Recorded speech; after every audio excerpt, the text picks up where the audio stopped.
Welcome everybody to this week's spectacular episode of In the Library of Graphic Literature, Halloween edition. And here we have Loki dressed as Dracula. Ah ha ha ha. And we're going to do a reading of The Dangerous Alphabet by Neil Gaiman, illustrated by Chris Grimley.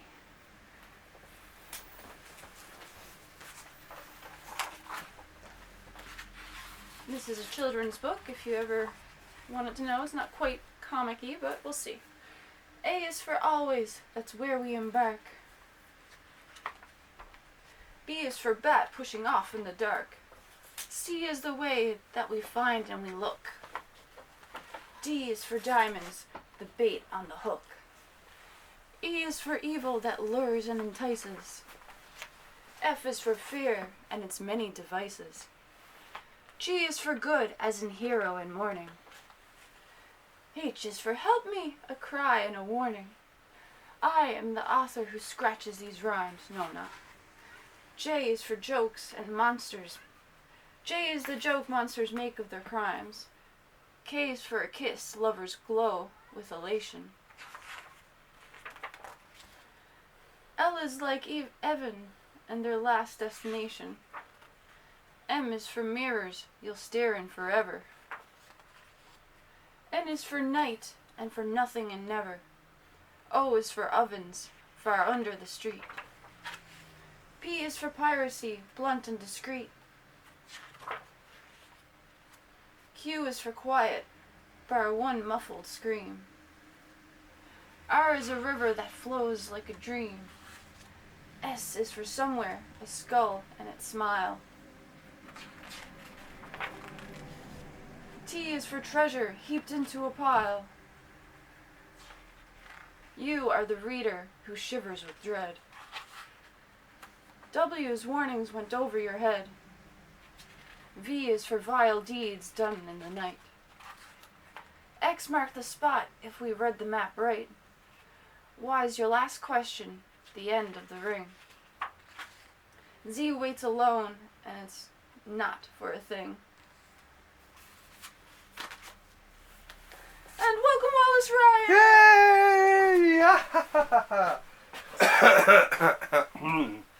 Yay! I loved your reading. That was The Dangerous Alphabet. One of our 13 books for Halloween. Oh, it was the 14th one. It was a bonus. Okay, a bonus one. A bonus. But we have 13 books here Yes. to go through, and you can start with the first one here. I Hate Fairyland by Scotty Young. Yeah, it has look, like I say, we picked them for unusual either monsters or just good costume ideas too, I think, right? I think the art in this is really good. Oh yeah, Scotty Young, this is a guy who can actually draw great cartoons, right? Some people I see do cartoons and they're like, Scotty, he can cartoon, right? It was a nightmare, nothing but the green of her hair and the blood of my people. So yeah, it's I think that fits in. Even just, even the style of it and all that, right? So we start off with I Hate Fairyland from Scotty Young. The character too, and that's, like I say, another thing. I think a lot of these make great costumes, right? Oh, there's lots of nice characters in here. Well, exactly, too. The witches and... show the people. Show people. Show the people. Okay, and I'll lay that to the side here. And what's next here? And another...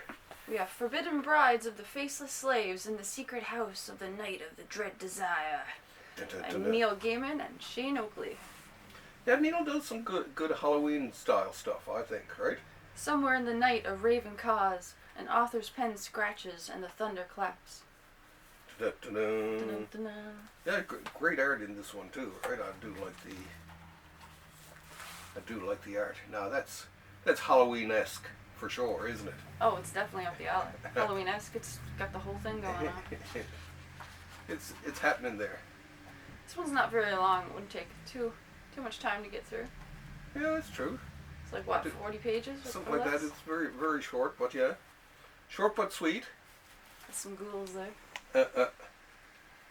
Okay, so, and I do believe this one, and maybe our next one is, oh no, okay, not that actually is, this one is lettered, I do believe, by Rick Parker, our guest last week.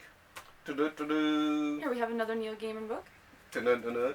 Drawn by the amazing P. Craig Russell. We got the Graveyard Book, Volume 1. And of course, you got a Dracula character there on front. And the graveyard. If graveyards aren't Halloween, I don't know what is, right? I love a good graveyard. But yeah, I mean, I love Russell's stuff is just absolutely perfect. There goes the... Oh, there goes the dust jacket on you. But yeah, and that one, Rick even mentioned it there last week. He'd done that one. And I was quite surprised. It was just like, oh yeah, one of my favorites. Yes, you had a picture with him and he signed some of your books. Yeah. So yeah, a great letterer. The Graveyard Book, by turns exciting and witty, sinister and tender, shows Gaiman at the top of his form in this novel of wonder. Neil Gaiman follows the footsteps of long-ago storytellers, weaving the tale of unforgettable enchantment. The 6 chapters in the first volume of a 2-volume graphic novel adaptation of the Graveyard Book feature stunning illustrations from an extraordinary team of renowned artists, the top of their field. Ah, okay. Now, while I show this book, you might want to go out and cage the the evil Loki, because it sounds like Sounds like Dracula is biting his next victim. Yes. So, what you taking care of the cat situation here? The next one here is Swamp Thing. Da-na-na-na-na-na. And I mean, if this isn't Halloween-esque, I don't know what is. I mean, to me, Birdie writes it among all artists. I mean, look at this. The Unman, Arcane. The whole thing is very, very Halloween-esque. This one has the Patchwork Man in it. It even has Batman in it. And witches and all kinds of stuff. So, I mean, the Swamp Thing isn't perfect for Halloween. I don't know what is. And there's werewolves in it. Oh, and then Nestor Redondo takes over. And he just has some great art. Now, next is Sandman Overture. Actually, geez, we're really slapping out the Gaiman stuff here. But this is an amazing. Big fans. Big fans. Now this one is an amazing, and the illustration is just off the scale. J.H. Williams, still one of my favorite. Now, how come yours artists. is so much bigger than my little book? Well, this is an absolute edition, so they're always bigger, right? Oh, okay. And more expensive, but they're worth every penny. And I mean, look at how fancy it is, right? Does this include like chapter 1 or something? Oh no, it just bigger. Yeah, it's just bigger and more luxuriant edition, right? I'm jealous. It is beautiful, isn't it? Mine is just normal comic size. Why is this so big? Now this one is, let's check the price here. This one, well, it's $125, right? So and the entire Absolute Sandman, the books, they're one of my favorite of the Absolute editions. Absolutely stunning, right? I'm not that far in my copy. And the artwork, what we show, will I hold it up for the folks? The artwork by J.H. Williams, who is just, it's off the scale, right? I assume you liked the artwork? Yes, I love it. It's amazing. This guy did Promethea also. It's a trip, that's for sure. With Alan Moore, he did, and that was like, well, there's 3 volumes of this, of Promethea, an Absolute edition, and J.H. Williams with Alan Moore. Oh my God, it's beautiful. And of course we have Dracula. The Tomb of Dracula, Lord of the Vampires. And of all versions of Dracula that I've seen, and I've read the original novel, I've seen all kinds of movies, he is the most fearsome looking Dracula of them all. He originally based it on Jack Palance, but I mean, famous actor, but I mean look at that, he just, he has sort of like this royalty or majesty to him that's just off the scale. And this was around when I started reading Dracula, The Tomb of Dracula, as a kid. And this one won all kinds of awards at the time.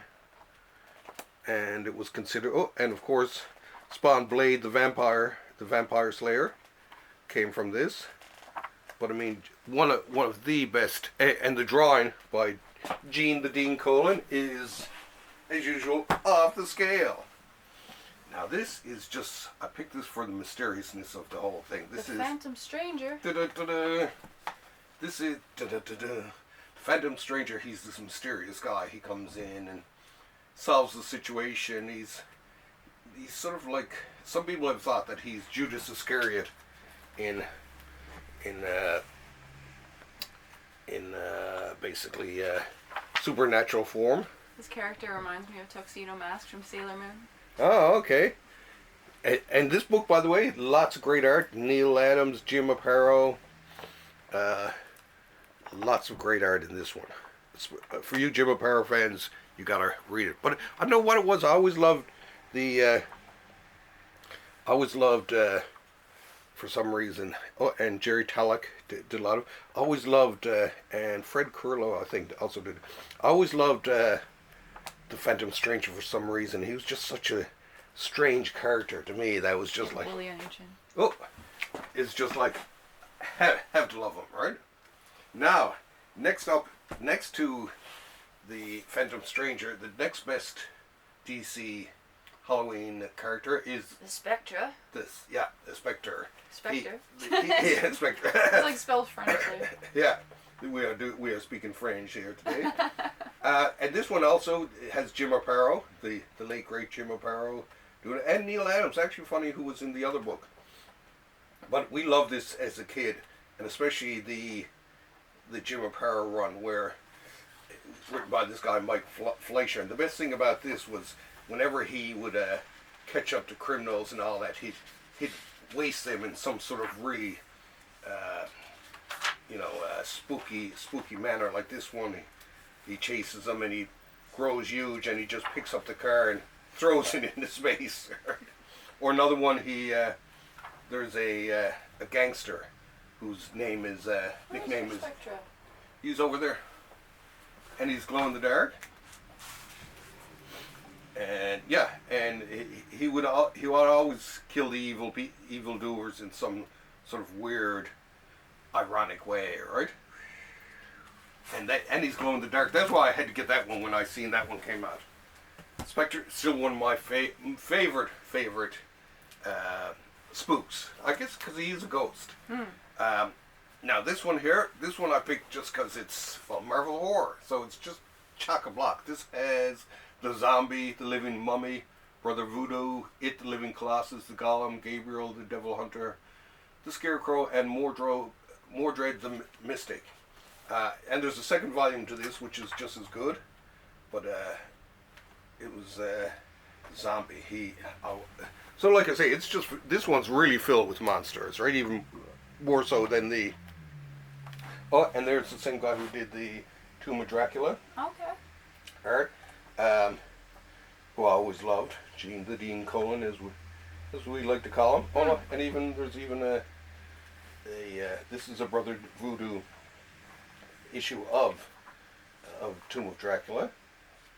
Something very cool about him. Werewolf by Night. So I mean, there's a lot of good monster stuff throughout this. I mean, and the art in a lot of these stories is amazing too, right? So yeah, a great book, And now, what Halloween wouldn't be? Doctor Strange. Dun-dun-dun-dun. Strange Tales. Dun-dun. And what wouldn't be Halloween without Doctor Strange? Still one of my favorite Marvel heroes. This, of course, is the Witchcraft in the Wax Museum. Oh yeah, this one's a good one. Here, I'll show. And what I loved about Doctor Strange, I mean, this is the early Doctor Strange by Steve Ditko, the creator of Doctor Strange. Some people say, "Oh, that's isn't it Stan Lee and Steve Ditko together?" It's just like, no, because from all reports he came to Stan with basically Doctor Strange all done, and Stan just added all the dialogue to it. And he starts out with a blue cape, but eventually he gets his famous red cape. In the end, I love that cover there. And I always like Doctor Strange because to do a good Doctor Strange, you have to be an unusual artist in some respect. You can't just be a plain plain old average comic book artist. You gotta be something weird. Like Gene the Dean Colan, who did the Tomb of Dracula, he also did an amazing Doctor Strange too. So here we have Werewolf by Night. Yay! And of course, once again, werewolves. Yeah, Halloween. How could it not be better? And this one starts out. It's drawn by one of my favorite artists, this guy named Mike Ploog, who actually went into movies after. He did, I think he did some stuff, was it The Dark Crystal, or... Anyway, he did a lot of concept work. Oh, and Neil Adams, who did some artwork on the Phantom Stranger and... Very detailed. And the Spectre. And, yeah, there's just something about his art I always liked. It had this really nice... gothic type of look to it, right? But yeah, I always liked Werewolf by Night. As a matter of fact, they did do a Werewolf by Night special a couple of years ago, which is still on Disney Plus, and is worth seeing because it's cool, right? I actually liked it, and this ends with a guy named Don Perlin doing the artwork, and Don was a very strange artist, very plain artist, but somehow it's still... And Moon Knight, first appearance of Moon Knight was in Werewolf by Night. So Werewolf by Night, definitely Halloween. If that's not Halloween, what is? And last, but not least, we have Monsters, the Marvel Monster Bus by Stan Lee, Larry Lieber, and Jack Kirby. Yeah, now Larry Lieber is... I challenged Groot! Yeah. The monster from Planet X! So this is where the first appearance of Groot, but in the late 50s they did all these monster comics. And when I thought of Halloween, I said, okay, gotta throw one of the monster editions in there.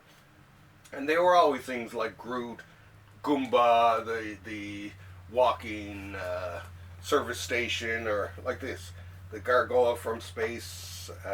the titles were always something like that.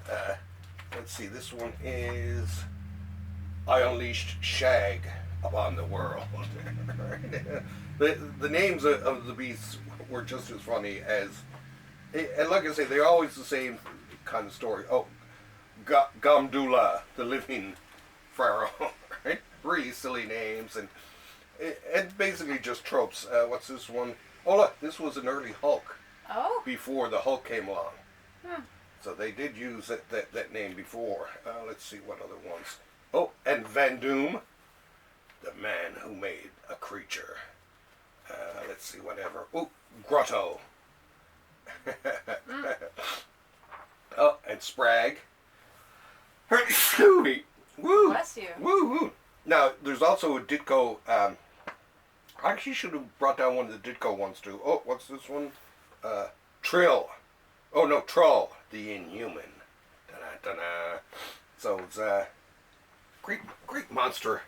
Always great monster stories. And I mean, they were always the same thing. They'd fight a monster, and the most unlikely person, or the scientist who no one liked or whatever, would be the one who would solve the whole thing. I was in the clutches of the Living Shadow. Now the covers were always really cool, great monster covers, and so I mean they ran for years, and it was after this that Marvel started to do more superheroes. Oh, Orogo, the Thing from Beyond, the Earth Crawlers, Return of the Hulk. So you can see the names are all Manu, the Secret of Manu. Mm-hmm. So, I mean, it always pick some sort of weird sounding name and just attached to the Living Colossus or the Walking Sidewalk or whatever, right? And Groot was, of course, one of these. The Groot, the monster from Planet X. I am Groot. Now, in this one, of course, he spoke a lot more than he does in the movies. So that one, another great one. And, yeah, the other monster one is up there. Anyway. But anyway, that's the special Halloween edition. Yay! And of course, we're going to continue being Halloween-y today. you're actually going to go outside dressed as you are, which is fabulous. Yes, be taking a little one out unless it rains. Yeah, and I'll just be here drawing away and trying to. Well, I'm not drawing any Halloween stuff, but I will be drawing away. Oh, I added good old Bart. Speaking of Halloween, and there should be a new. I'm surprised you didn't include a Treehouse of Horrors book in all. Yeah, actually, you know what? I should have actually. Well, I packed a lot of them away. So, but we will include that as a honourable mention. Where is it? Do you know where it is? It's deep down in the stack there somewhere. I moved a lot of this stuff. I'm looking right at it. Here, look, I can see it. I'll get it. Yeah, I just noticed it there too, right? It's only 4 books down. Oh. No cop-outs. Okay, no cop-outs. That's true. And this one I like because it has glow-in-the-dark. It has glow-in-the-dark stuff to it. Now, remember the guy I talked about, Gene the Dean Colin, who had a couple of things? He actually does... which is really weird for him, but he was able to do horror, superhero stuff. He even did Howard the Duck for a while. And I mean, you talk about an artist who was had basically versatility, and this is it. This is ta-da. So this is his take on the, and this is sort of a parody of Tomb of Dracula, and the same writer, the writer of the Tomb of Dracula writes this one too. So they were reunited after all those years to do a parody of Tomb of Dracula. So all the characters are, as a matter of fact, Bart is Blade, right, which is cool, and Dracula is, of course, Mr. Burns, right? So it's, and I'd been waiting for this one because I'd seen, I missed it when it first came out, but I'd seen drawings of it and all that. And it was just like, oh, I gotta see this, right? So absolutely amazing. And Bernie Wrightson, who did Swamp Thing, he also does one in this. So yeah, this is a great honourable mention. I'm glad you mentioned it. That being said, I had to go back to Dreamland. Yeah, and we're actually going to the Masquerade there this weekend. With Bill Brennan and they put on this great jazzy. Yes, it's a 20-piece orchestra. Yeah, so anyone here in St. John's, check it out. It's definitely going to be worthwhile seeing. All right, and he's an amazing musician. As a matter of fact, he does the theme music for the Thursday Comix. Oh yeah. Yeah.